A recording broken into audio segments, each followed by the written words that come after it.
It's Waxing Lyrical, baby. Hello, Waxers, and welcome to Waxing Lyrical, Mains and Dutch. I'm your host, Mains.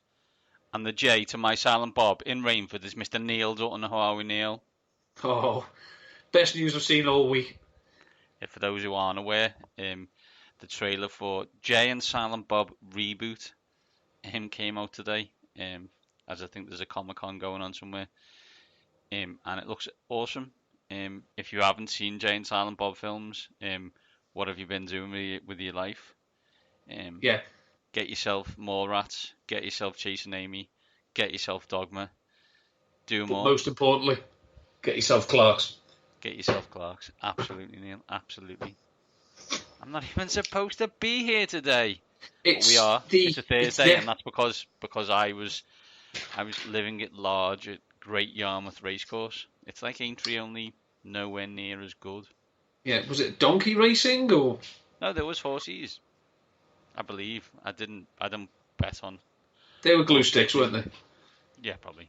Martin Kemp did a DJ set, or as I would call it, played best of the 80s playlist from his Apple Music account, and got probably paid 10 grand for the privilege. That much is true. If you don't get that, that just means you're under the age of 38. The issue's not with us if you don't get that gag. So Neil, this week... Because that gag was gold. That was, and I always believed in it. We could be here all night, but we're gonna stop because we got AFC South chat, Neil. Unbelievably strong division if you follow betting circles, as we will get onto later. Before that though, Neil, before we get onto the AFC South, we've got a classic Weird World. But even before that, before, you've just finished your Scott Fishbowl squad. And I guess the question on everybody's lips, and by everyone I mean me, is what does said squad look like, and do we have a chance of winning this year? Well, the Scott Fish Bowl, as people know, was created by a gentleman called Scott Fish. He was a fantasy analyst from Minnesota. It brings together about 1,200 fantasy analysts and fans. Every year it gets bigger. Every year the rules change. This year, Scott's rule change was there would be extra bonuses for wide receivers and running backs for every 50 yards.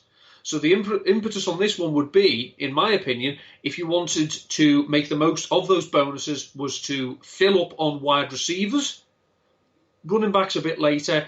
Tight ends have an extra point premium for receptions and first downs, so they're valuable as well. But my strategy was, I thought I could wait. It's super flex as well, which means you can play two quarterbacks. I didn't want to go too early with quarterbacks. I thought I could get some at the back end. But basically, I wanted to get as many top-level wide receiving options as I could. So my team, for those keeping track at home, and this is in order of round, 22-man rosters, no trading during the season. There is waiver wire, but there's no trading. No kickers, no defences, as the way God intended fantasy football to be played. So here's the squad in round order. Travis Kelce, Mike Evans, Stephon Diggs, Carson Wentz. There was a little bit of a quarterback run starting, and I didn't want to miss out completely, so I went with Wentz. Calvin Ridley, Chris Godwin. Now I've already got Mike Evans as well, but I'm thinking that's going to be a wide open passing attack, and should something happen to one of them, it's going to boost up the other. Of course. First running back was James White, pass catching back. Then Alshon Jeffrey. Second quarterback was Nick Foles. Now again, there was another. Is this comedy hour? Have you really picked Carson Wentz and Nick Foles as your quarterbacks?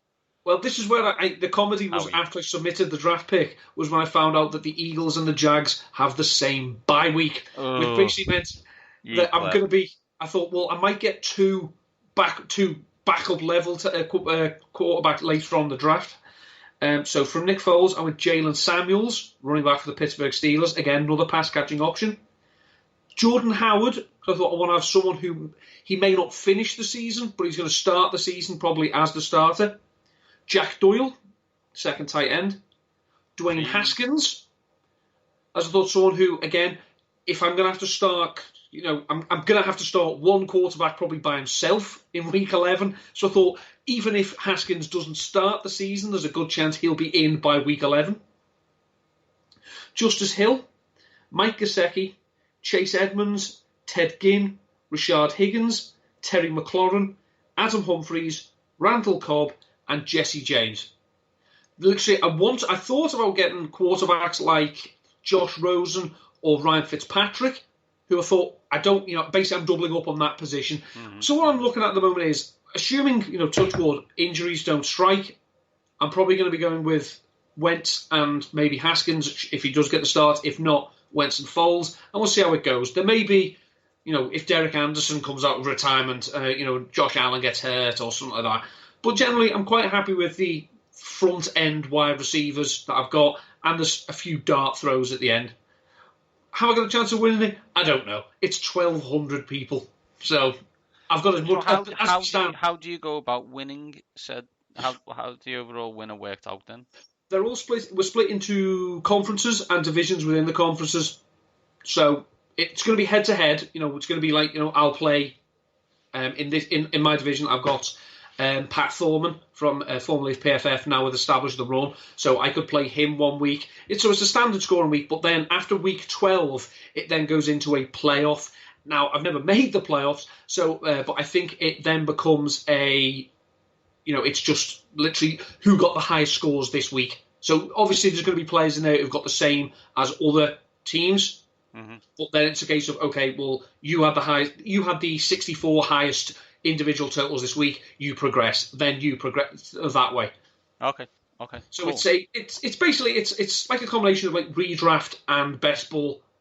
Okay, and we will keep an eye on it throughout the coming season, Neil. Yeah. This is the first year of my 3 years in it that I've actually not hated my team the second my last draft pick was made. That's a good start. That's a good start. Neil, before we get into Weird World, I think it would be remiss of us as Englishmen to not discuss our Sunday sporting viewing from last Sunday, where the country stopped to watch either cricket or tennis or both, or as I did. Formula One. I didn't watch that. I don't watch cars going around. No. Cricket, tennis, and I also watch the African Cup of Nations because that's how I roll. But I think the most important thing, and people are interested in, is our cricketing thoughts. I love winning. I especially love winning when there's words like default and incorrect decisions. It makes it all the sweeter. I do like New Zealand. I haven't got anything against them. They are beige in this scenario. However, it's always good that England win stuff because it's not very often. So congratulations to our tremendously diverse and a team I'm very proud of. Absolutely, and if there was ever a chance England were going to win this tournament, it was never going to be easy. So it started, they were almost out of it with 3 games to go. They needed to win all 3 just to get to the semis. They did. Then they wiped the floor with Australia, which is always fun. And then they set a challenging but not difficult victory total, and they look like they made an absolute pig's arse of it. But somehow they claw it back. And then, I was down to my toenails. That's how much I was biting them. I think it's interesting that the main guy was Ben Stokes, obviously, and where the last time we saw him in said major tournaments, he was getting hoiked for 6 upon 6 as England got knocked out of the previous one. So it was that was a World 2020, right? That was the T20, yeah. T20 final. So it's good that he's been able to exercise those demons. Especially as, some people will be aware that Ben Stokes has had troubles off the field. Off the field issues, as I think it's known in the NFL. Off the field issues. So it is something of a redemption story. But I dare say the media will find a way to knock him down again. That's what we do. I also watched the tennis. In a shock upset, the heel champion won. Basically was near enough booed out the court. Won. Had one of them get on to me, I'm awesome looks on his face, which I can only heartily support, and then ate some of the grass, as in this is my yard, and I don't care if you all cheered on Roger Federer, he ain't winning.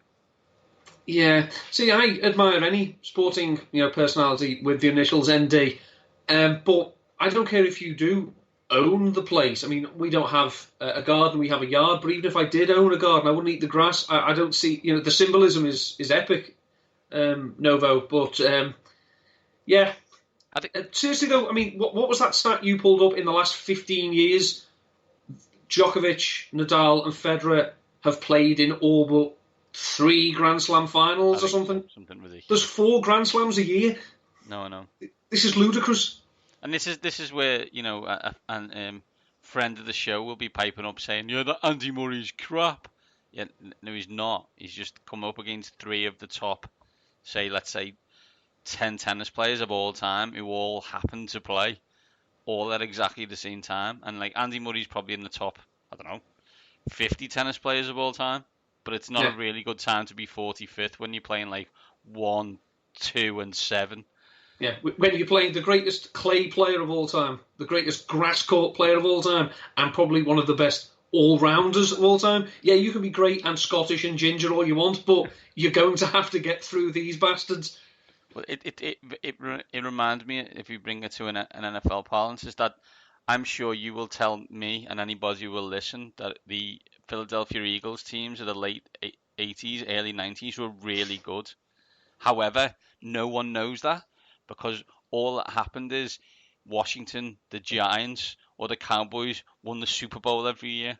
Yeah, you can be fantastic, but when you've got Bill Parcells, Jimmy Johnson, and Joe Gibbs as the other head coaches in division, and Phoenix, you're not going to do anything. Phoenix, yeah. Hey, Cardinals, you suck. Why are you in our division? Yeah, get out. And we did.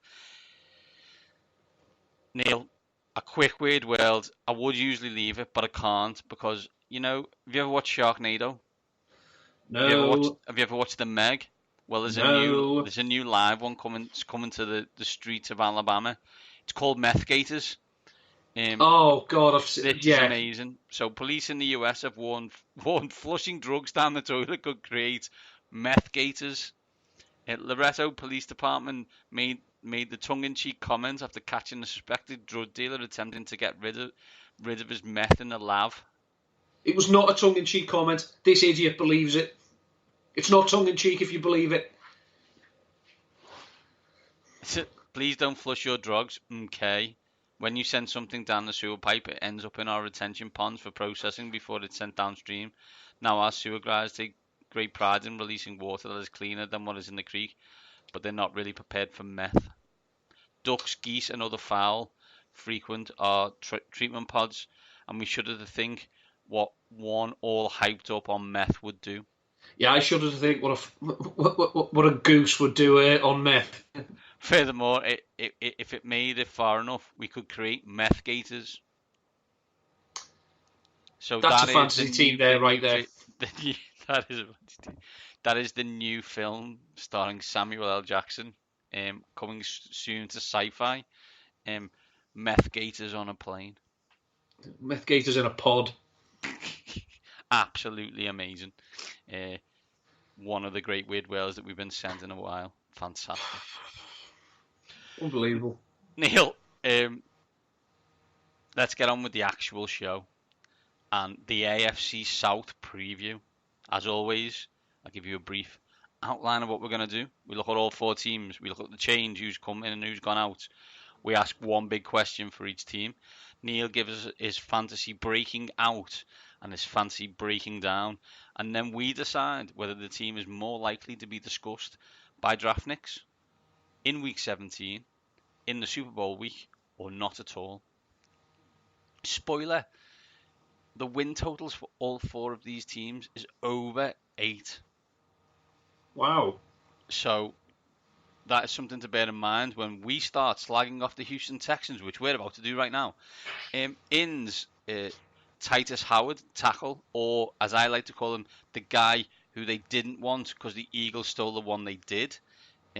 Tayshaun Gibson and Matt Khalil, still earning money. Out, Kevin Johnson. The big question, which in theory I think we've already answered earlier in previous pods, is B.O.B. the new Mainzy Mike McCarthy? Well, Mike McCarthy does have one advantage over BOB in that he did actually coach a team to win the Super Bowl. How much of that was down to him and his quarterback is open to interpretation, of course. And Bill O'Brien, as you say, he wins power struggles. He's very, very good at this. And the Texans, I think, have had winning seasons in 4 of 5 years he's been there. But he's messed around at quarterback. He's wasting the prime of DeAndre Hopkins. He refuses to acknowledge that Lamar Miller is borderline replacement level at his position. And he and whoever happens to have the GM tag the day of the week you ask have been negligent in what they have done to protect Deshaun Watson. Yeah, say the Eagles did snipe them for Andre Dillard. That doesn't then mean if the second player on your board at that position is Titus Howard, who I'm sure is a lovely fella and did very well at school, but it's not the highest level. And you then think, well, it's okay, while he's blooding, we'll pay Matt Khalil. Jesus wept. How many teams have to boot this fella to the curb before you actually realise, I think he's whatever he once had, he hasn't got. I have a fear when my franchise quarterback, who I traded up to get, and then saw was excellent, and then got injured, has to get a bus to places because he can't get on a plane due to injuries. I think at that point, you probably should ask a couple of questions around coaching and personnel. Now, it seems that you've kind of dealt with personnel by not having anyone deal with personnel. I'm not really sure that's the best way about it. The Berlusconi approach? Yeah, exactly right. I can do this. This can't be this difficult. You can't be president for 1 year. Fine, we'll abolish the role of president for 1 year. So they've decided to deal with the personnel question by getting rid of the personnel people and giving BOB basically carte blanche, full autonomy. As you said, I guess he has led them to the playoffs to get beat in the first round every time, really. They have talent. I think that's undoubted. However, I don't know. I just look at them and think, they lack it. Yeah, and you should have. They've got. Let's be honest, right? You've got J.J. Watt, Jadeveon Clowney, Deshaun Watson, and Nuke Hopkins, and we're saying they lack it. How is that even possible? As they are, in their positions, some of the best players around. Yeah. It's, I say, good coaching can, on the margins, can improve players just that much to push them to the next level. Bad coaching can sink the entire damn ship. Yeah. Interesting team, weird team. Neil, from a fantasy point of view, who's breaking out on the Texans? Well, there's a couple of reasons why I'm going to say this fella. It's Kiki Cutie, who we did mention a few times last year on DFS shows. He's currently being drafted as the wide receiver 46, going in the midpoint of the 10th round. Now, Will Fuller, tore his ACL into last season. So it wasn't at the start of the season. It was somewhere around the middle. So he's always going to be against it to be fit for week 1. Now, Fuller and Cutie are not the same type of player. Cutie's probably a slot receiver, the high percentage, close to the line of scrimmage to those. But he is, he had games last year where he played with Nuke Hopkins and Will Fuller where he was productive. So if Fuller isn't fit for the start of the season, then you're not going to, unless you get Nuke Hopkins in the first round, if you want a piece of the passing attack, because Deshaun Watson, we all thought his touchdown rate from his rookie season was going to come down. It did, but it was still excellent. Here's a little word to the wise, though, Deshaun. If you are down by a ton in the playoffs, don't signal your own first downs, dickhead. Do that when you're winning. Because there's looking like a winner with a touch of arrogance, and there's looking like a dickhead. And that was looking like a dickhead. So, if you want a part of this passing game, tight end is a bit of a mess. Lamar Miller's never really caught passes, so it's going to be a concentrated pool of targets. It's going to be Nuke, Will Fuller when he's fit, and Kiki Cutie. Who's breaking down, Neil? Now, bear in mind, as I always say, I don't hate the player per se that I mentioned here. I just don't like their ADP. And Will Fuller, I say, is going 12 wide receivers before Kiki QT in the 7th round. I don't think he's going to be fit. Now, we've seen in the past, and I personally have had this experience, of going into my fantasy season with players that I have drafted who are injured. Like Odell Beckham, Alshon Jeffrey. These people have gone into a season injured. They then start slow. You think, I wasted a pick on them, I'm going to have to cut them and bring someone else in. And if they do start to come back to it, it's probably too late. Now, Will Fuller, as I say, if these ADPs were the other way round, then I'd be saying Will Fuller was a value. But I just don't. Now, Will Fuller has been excellent with Deshaun Watson, but in 2 seasons, these two have played 11 games together. They've alternated tearing ACLs. So if they could stop that, that'd be great. But I just think at the moment, considering I'm not 100% certain he's going to be fully healthy in week 1, I don't love his ADP. Neil, the Houston Texans, do you believe you're more likely to be discussed by DraftNix in week 17 in the Super Bowl or not at all? Well, I think, as you've said, this is a ridiculously competitive division, and I'm not going to hedge, but I'm going to say most of them are going to fit into one category. So I'd say we're going to be discussing them in week 17, assuming everyone stays healthy. The win total is 8.5. And then I'm just looking at the schedule. This is their road schedule, okay? At the Saints, at the Chargers, at the Chiefs, at the Colts, at the Ravens, at the Titans, at the Bucks. Is it just me, or is that one of the hardest road schedules available? It doesn't sound fun, does it? There's a lot of teams who can either put up points or have offenses that are slightly different than you would expect, i.e. Baltimore. So that could be interesting. I think given the way the division works out, I think they're in week 17 not at all camp. But I think they're still probably a 9-7 team, 8-8. I don't expect them to win double figure games. I don't. And as you said, concerns over injuries and whether they can keep Deshaun Watson up and mobile is something that they need to really keep an eye on, because he's the franchise, so you need to do something about that. Absolutely. Next Neil, the Indianapolis Colts. The change-ins, they drafted Paris Campbell and Devin Funchess. Out Matt Lawson. The big question for the Indianapolis Colts for me, Neil, is this the class of the division? Yes. And we can break it down for a very simple reason. They've got the best quarterback in the division, and they've got the best head coach. And I don't even think it's close.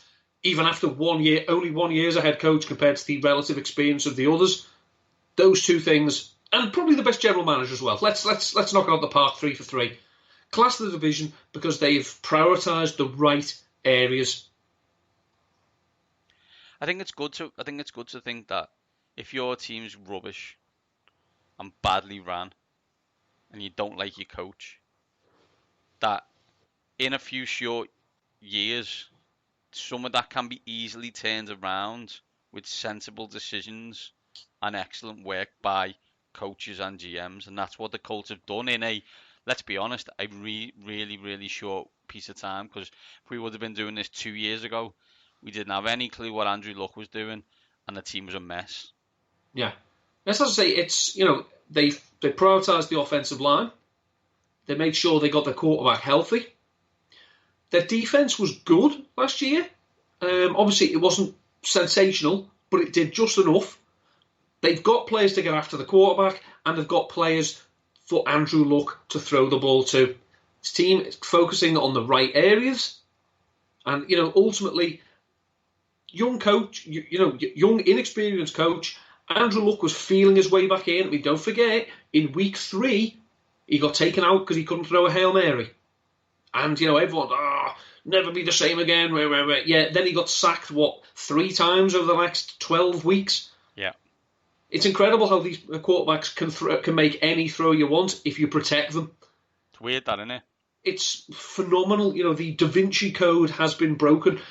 Andrew Luck was superb last year. It was probably his best season in terms of statistics. I think in 2014, I think he threw 40 touchdowns. He threw 39 last year.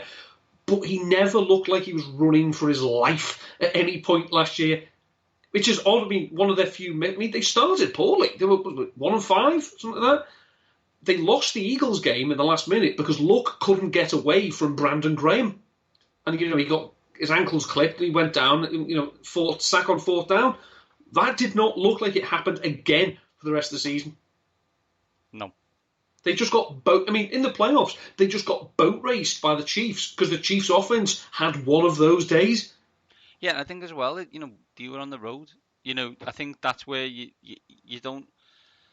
shouldn't underestimate the fact that it's a dome team. Yeah. And they're not, you have a tendency to define your team to where you play most of your games, and they play most of their games in a dome. So yeah. Kansas City in January is not a dome. No, it's probably the opposite of a dome. Fantasy point of view, Neil, who's breaking out on the Colts?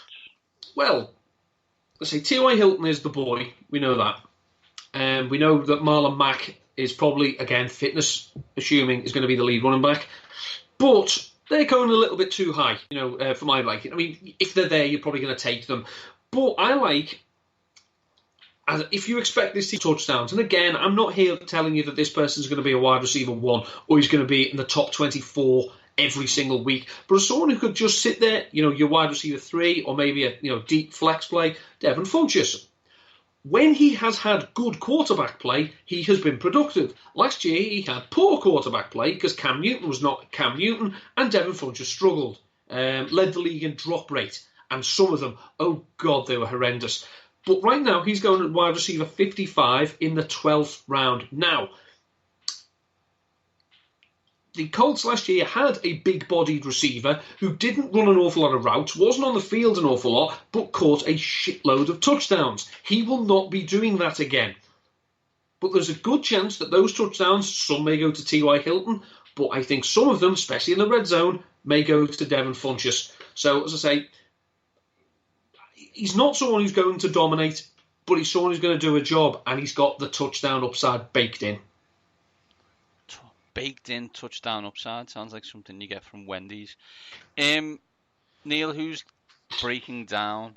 The easiest fade in fantasy football in 2019 is Eric Ebron. Insane. Why would that be, Neil? That's due to something we call unsustainable touchdown rate. If you're on the field, every other snap, which he did not play 100% of the snaps. He played 55% of the Colts snaps. And you're coming on, and your hog rate is as high as it was, especially in the red zone. There's a good chance you're going to score some touchdowns. Shouldn't score as many as he did. But I digress.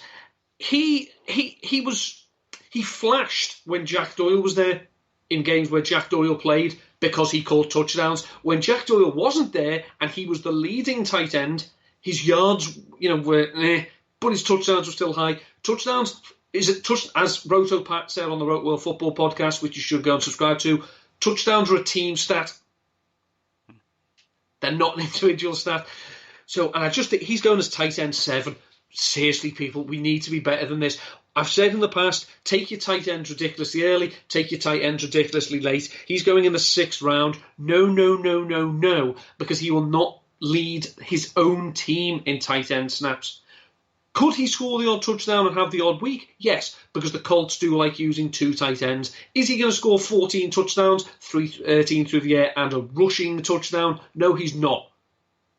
So don't hate the player, but my God, if you're taking him this early, here's a bottle. Go and catch some lightning for me. More likely to be discussed, Neil. Draft Nicks, Week 17, Super Bowl or not at all? This is a team that I believe has a very good chance of playing in the AFC Championship game, so I will say Super Bowl. This is a team that has a great chance to get beat by New England in Foxborough in January. I tend to agree, Neil. Although I'm sure by January, at least 50% of this party will have talked themselves into the fact that they believe the Colts have a chance in that game. I did Yep. it for millions of years when Peyton Manning was there. So I'm sure I Yes, will do it with Andrew Luck. we can dust off that song sheet and re-release that hit. Get that hit back out, Neil. Win total's 9.5. Tough start to the season, though. At the Chargers, at the Titans, at home to Atlanta, at home to Oakland, at the Chiefs before their bye week in week 5. The Colts Could be 2 and 3. The Colts own the Titans in the Andrew Luck period. No, I know. What Era. I'm saying is it's not the easiest. Three road games, and then you play Atlanta in a dome off. Do you know what I mean? That's got take the over on the points written all over it. Like, Yeah, I see what you mean. I'm also going to say in the Super Bowl, I think they're one of the top 3 teams in the AFC. So that would mean that we should be discussing about them making the Super Bowl. Next, Neil, the Jacksonville/London Jaguars. The change ins Josh Allen, defensive end, although in our rundown I did send Neil tight end. A guy called Nick Foles, Neil, you may have heard of him, and Chris Conley. Not ringing any bells. Out, Carlos Hyde, Blake Bortles, remember him? Cody Kessler, remember him? And Malik Jackson. That's Eagles backup, Cody Kessler, thank you. Eagles backup, Cody Kessler, indeed, yeah, wow. The big question, which do we get? BDN Foles in Jacksonville or St. Louis Nick? And this is the huge question, because competent Nick Foles is an upgrade on Blake Bortles. I think that's undoubted, isn't it? Yeah. He has gone to Jacksonville, and the link is there, obviously, with John DeFilippo, who was the quarterback coach while he was with the Eagles. One of the people they put down to when the Eagles' offense was misfiring, it was losing Reich and it was losing DeFilippo, although he was no great shakes as an offensive coordinator for the Vikings. The problem is that we've seen, when Nick Foles has been successful, it has been in Philadelphia with a good offensive line, with good skill players, with creative play calling. He's got a creative play caller, maybe. He hasn't got great offensive skill weapons, and he's got a pretty average offensive line. So, if we assume that the Nick Foles that has now left Philadelphia is a stronger personality than the one who was left after the 27 touchdown, 2 interception season, then he can do well. Can he be better than Blake Bortles? Yes, absolutely. I don't think there's anyone who thinks that. But if we're expecting Super Bowl MVP Nick Foles, I don't think that's realistic. I think his ceiling is the Nick Foles who was shepherding the Eagles at the back end of last season. Because bear in mind, Foles had one game where he threw more than one touchdown, and during that run that the Eagles won, got into the playoffs. And that was against the Texans, that vaunted Texans defense that BDN absolutely torched. I worry about this team because, they last year they threw all their eggs into the basket and said, we've got a great defense, we can win around the quarterback. You can't. You can do it once, but you can't keep doing it. But you just look at their pass catchers, their tight end, their running back. These are not players that look like are going to elevate Nick Foles, and I worry, is Nick Foles good enough that he can elevate them? Yeah, I think it's a question of coaching. It's a question of talent. And it's a question of scheme. And I think in Philadelphia, Foles was comfortable in all of those things. In Jacksonville, we don't know if he will be.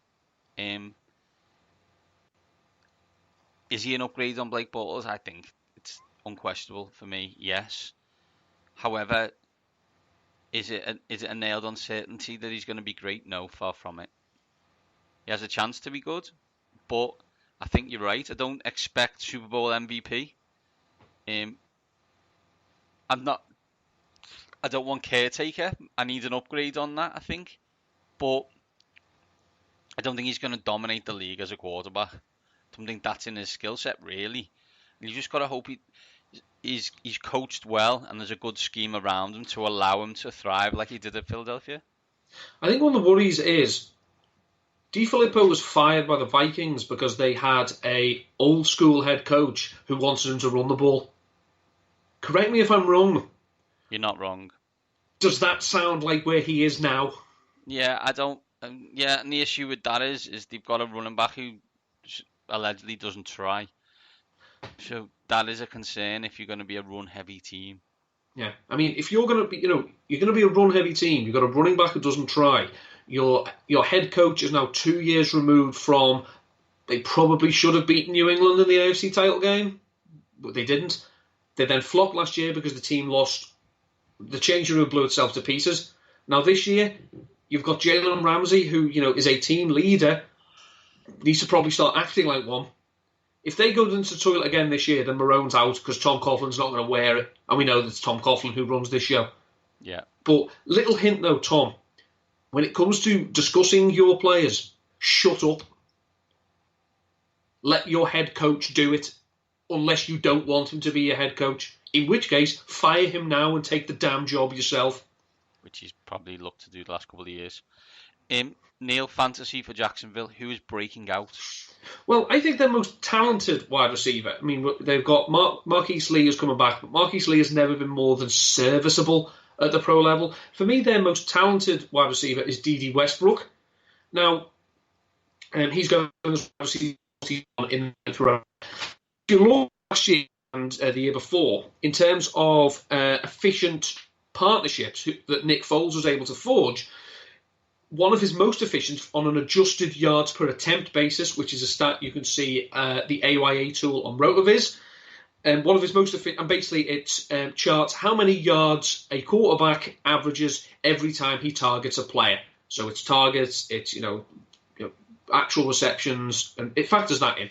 And one of his most consistent partnerships was with Nelson Aguilar, who lined up, I think, 75% of the time of the last 2 years in the slot. Now, Dede Westbrook is a specialist slot receiver, so if we assume that John DiFilippo is going to put in an offense that caters to Nick Foles' strengths, I imagine he may well target Dede Westbrook quite often to say Westbrook's going to be in the slot, it's going to be a high percentage throw. So in PPR leagues, I think Westbrook is one of these players that, again, is not going to be wide receiver one because I don't see this offense scoring thousands of points. But I think as a wide receiver 3, given his current ADP, he's not a bad pick. Who's breaking down, Neil? Breaking down, because he has been ever since he got into the league, would be Leonard Fournette, who's going off the board as running back 15 in the 3rd round. Now, Leonard Fournette has shown in the past that he can be active in the passing game. Not, Duke Johnson, Tariq Cohen, Christian McCaffrey style active, but he can chip in, he can do a job. Unfortunately, Leonard Fournette, as a running back in the NFL, averages 3.7 yards per carry. Even in the days where running backs don't matter, that pays precisely 0 bills. He also hasn't played a full season. He's been suspended once for running on the field and having a fight, and suspended another time for arsing around on the bench. Does it all come together? It could do. We've seen people take a long time to get it, get the message, get the idea that, this is actually I need to get my head screwed on for this. But it doesn't look like to me that the Jaguars have done an awful lot to change the conditions that were there last year when Fournette arsed about.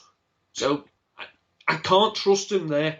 I think, if he drops to the 4th round and maybe I've started wide receiver, or maybe even Travis Kelce, wide receiver, and he's there, yeah. But as one of my first 2 running backs, hard to trust. Jacksonville Jaguars, Neil, more likely to be discussed by Draftniks, Week 17, in the Super Bowl, or not at all? I think I'm halfway between not at all and Draftniks, because I just think this is a volatile situation where there's an awful lot of pieces that could go wrong. Marone's on the hot seat. Dave Caldwell, how do you still have a job, mate? You're stealing a living. The offensive coordinator who just wants to pass the ball on a run-first team. As I say, Tom Coughlin essentially wanting the job that he hired Doug Marrone to do. Now, they've still got talent on defense, as we know, Calais Campbell. Jalen Ramsey, when he's on, is, one of the best cornerbacks in the NFL. But this is a combustible situation, and, the heat in Florida is not going to help it. So I think this is a potential dumpster fire this year. Win total is also 8.5. Hard under. Which I'm with you, Neil. I think it's one of them where you have to say that, as you said, this is, of the 4 teams, the most likely to completely self-combust, and that is something that needs to be bear in mind. As there's a lot of pieces that on where we were talking about Indianapolis and a team, they were on firm footing. There's a lot of sand shifting underneath the feet of people in Jacksonville. A lot of this seems like a good idea, but if you look at the logic, it doesn't fit with all the 3 other things that you've also done. So yeah, I'm with you. Probably not at all. Probably a 6-10 team. And it's very disloyal of us to speak this way about the London Jaguars, but Neil, we're not biased in this in any way. It's not personal. It's just strictly business. Final team, Neil. A team that we've been in and out of love many times, mostly out. I think one stage we refused to discuss them, and that is the Tennessee Titans. The change on the draft, defensive tackle Jeffrey Simmons. They also got Kenny Vaccaro and Benny Logan. Out, Blaine Gabbert, Jonathan Cyprien, and Josh Klein. The big question for the Tennessee Titans is probably going to be a very similar question that we will ask about the Tampa Bay Buccaneers next week.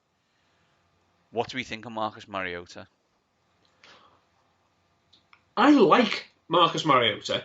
I liked him coming in. I did say after Carson Wentz's first season in the NFL, I would still trade if you give me the choice. Now, the last 2 years have not been kind for Mariota. As we've spoken in the past, he has the lowest touchdown rate of any quarterback with 700 pass attempts. He's been ravaged by injury. However, I like Marcus Mariota, and I think the Titans do too. They just need him to prove himself. Because look what they've done. Now, they brought in Ryan Tannehill to be his backup, and they've gone out of their way to say that he is the backup. He's certainly an upgrade on Blaine Gabbert. Now, Ryan Tannehill's no great shakes, but he's an upgrade on Blaine Gabbert, which is, damning with faint praise, I know. But look what else they've done. They drafted A.J. Brown, one of the most productive wide receivers in college football in the last 2 seasons. They paid for Adam Humphries, because Adam Humphries was excellent out of the slot last year, and the Titans were the worst team in the NFL in terms of yards from the slot. They drafted Corey Davis and tried to make Davis a number 1 wide receiver. Well, maybe he's not. Maybe he's a very good 2. Let's look at this. Way back, the Colts drafted Reggie Wayne. They didn't need him to be a 1. They wanted him to be a 2 behind Marvin Harrison. And eventually he became a 1. Now you've got A.J. Brown. Let him be the 1. Let Corey Davis be the 2. They've put in pieces around Marcus Mariota to say, there you go. This is as talented a core of pass catchers as you've had. If you can stay healthy, we can make sweet music with this. Now, we know they're going to run the ball because it's how they were successful last year with Derrick Henry. And there's one thing that they've done better than most teams during Marcus Mariota's spell with them is they have changed offensive coordinator on a whim. Now, they changed offensive coordinator again this year, but they went with Arthur Smith. Well, now, you couldn't get a more nondescript name if you tried, and I do know that Arthur Smith is a very funny British stand-up comedian. Now, he's never been an offensive coordinator in the NFL before, but he has been with the Titans for 11 years. He saw what worked last year. He's not going to change too much. So if we assume they're going to ride Derrick Henry in a contract year, as they've said they will, they're not going to rely on Marcus Mariota to beat teams by himself. They're going to rely on him to make the key throw when he has to, and he's got the most talented core of weapons he's ever had. I like Mariota, the Titans like him, but it comes down to this. If you can't do it with this core of players, then you're going to go do it somewhere else. I look and think the Titans can say they like Marcus Mariota, and that's fine. But for the past number of years that he's been there, they have never put him in a position to be successful. They haven't put him in a scheme that would fit him. They haven't put talent around him to help him. And then, to be fair to them, he also has been injured, which I don't think that can't be controlled. As you've mentioned, they have tried to put steps in place to assist him this year, and I hope it does. I was with you. I thought he was a wonderful talent coming out of college, and it just hasn't really worked. And it's not been terrible. It hasn't, but it hasn't been spectacular either. And it's why the Titans are in this position where they're just not really sure. And they need to find out pretty soon, because they're going to have to do something. And what that something is going to define where they go for the next 5 years beyond this. Because I don't think they're expecting 5,000 yards, 40 touchdowns. But 3,500 to 4, 28 touchdowns, 25 to 28 touchdowns, playing 16 games. Nearly they'd be bite huge. Your hand off. Nearly bite your hand off for that. Bite your hand they off. believe if they got that added to Derrick Henry and the defense, they probably believe they'd win a division. Because this is a bloody good defense. Yeah. It was good last year. They've got, great defensive coordinator. They've got some good pieces. They've added a few, as you say. Without thinking, I'm sure you might know, what was the Titans' record last year? Was it 6-10? It was 9-7. Of course it was, yeah. Of course it was, yeah. But what was your first thought? That they were crap? That they were crap. From week 8 to week 16, sorry, week 9 to week 16, they went 6-2, and Marcus Mariota was Marcus Mariota. He was efficient. He wasn't called upon to make too many throws, but when he did, he didn't make many mistakes. Then he got injured when they had a week 17 win and get in game, and he missed it because he was injured. Now, another thing that they have said about him, and this is one of his big appeals over the years, has been his mobility, is that they've said he needs to learn when the play is done. Yeah. That extra yard, you don't need it. We'll get it next time. Now, whether that means he's not going to run the ball much, maybe they're not going to have as many design runs, or they're going to say to him, don't scramble, just put it into row Z. But that's something to watch. From a fantasy point of view, Neil, who's breaking out? Well, I did write for Rotoviz a few weeks ago about Marcus Mariota. He's basically going undrafted at the moment. And for someone who, if we assume that he can be the player he was in his first 2 years, i.e. a facilitator of the offense, then he'll chip in. So if you play in 2 quarterback leagues, with Superflex, he's not a bad QB2. Maybe if he picks up some steam, he could be an every week streaming option. But as I say, he's going undrafted at the moment. Another one as well is Derrick Henry, who at the moment is going as the running back 19. Now, I know he hasn't done much in the passing game, but let's assume they unlocked the formula to how they should use Derrick Henry last year. There's a good chance Derrick Henry leads the NFL in rushing attempts. That is not beyond the realms of possibility this year.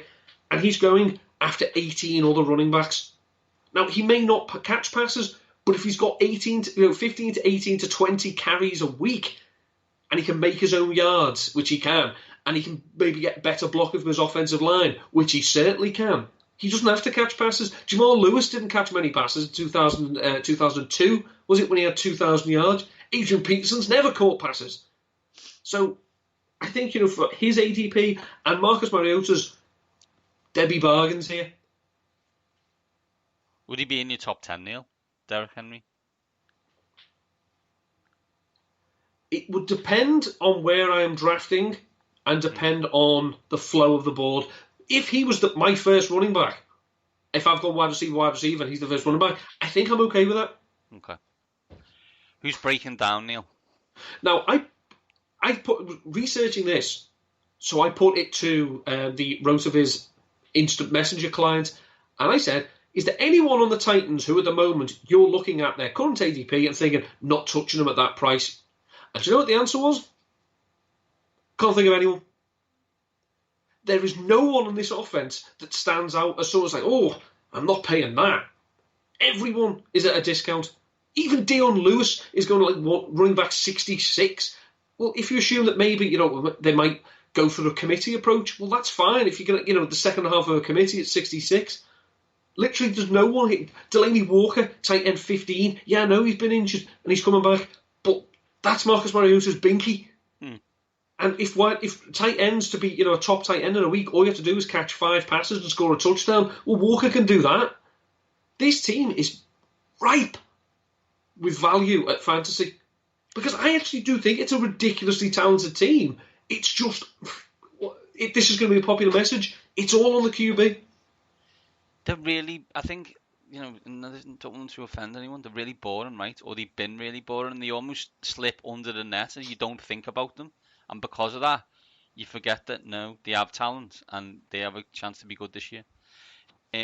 More likely to be discussed by Draftniks in Week 17 in the Super Bowl, or not at all? I think Week 17,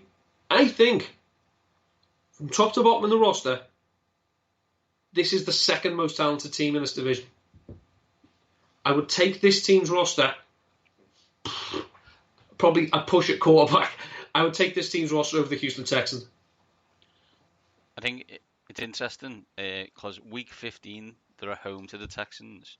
Week 16, they're at home to the Saints. And Week 17, they're at the Texans. And if we think they're in Week 17 discussion points, and we think that Houston is the same, that's a massive, massive stretch of games. When we see, let's say, the win totals of this division, so obviously people think it's going to be good and competitive, that should be getting flexed in on Sunday night, but we know it won't. Yeah.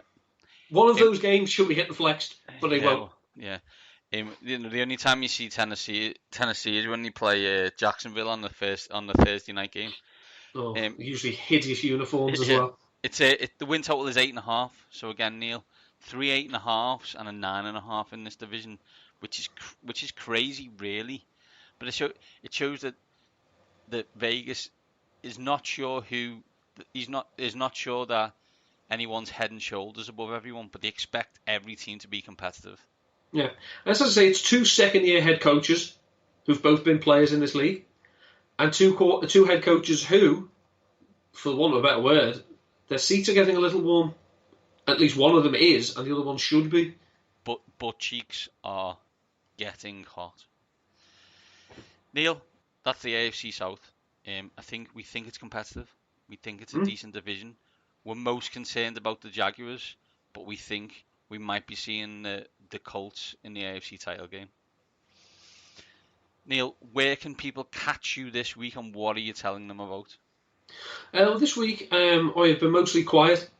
I am going to be doing some pieces for RotoViz on a couple of players who I am looking to acquire in Dynasty Leagues and players that I'm looking to palm off on other people. So that'll probably be out early next week. This week, I don't think I've had anything. No, I haven't. I've been very lazy this week because Sunday, when I usually do my writing, I was watching the cricket. So, sue me. I'm not going to sue you, Neil. I'm going to direct people that on Monday, the 22nd of July, a new UK-based website opens for business. It's called The Touchdown. You can catch it at thetouchdown.co.uk. Some interesting pieces, it looks like, and some division reviews by certain famous ginger people, and also me. Neil, as always, it's been a pleasure. Don't lie to me. Next week, NFC South. So get your best suit and inappropriate hat on, because we are talking Cam Newton.